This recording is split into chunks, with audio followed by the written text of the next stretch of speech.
Welcome to the last breakfast. Please enjoy the video.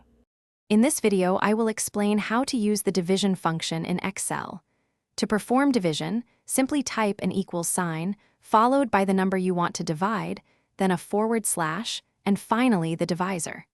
For example, typing equals 10/2 into a cell will give you the result of 5.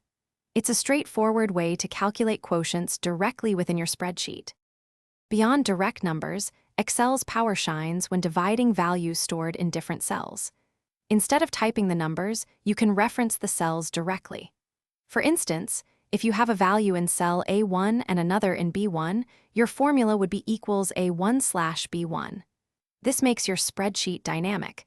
If A1 or B1 changes, your division result updates automatically. A common issue in division is encountering a division by zero error, which Excel displays as #div/0. This happens when your divisor is 0 or an empty cell. To prevent this, you can use the IFER function. For example, equals IFER, A1/B1, 0, will perform the division, but if an error occurs, it will display 0 instead, keeping your sheet clean. Division is incredibly useful for many practical tasks. You can calculate unit costs by dividing a total cost by the number of items. Or, find a percentage by dividing a part by the whole, then multiplying by 100.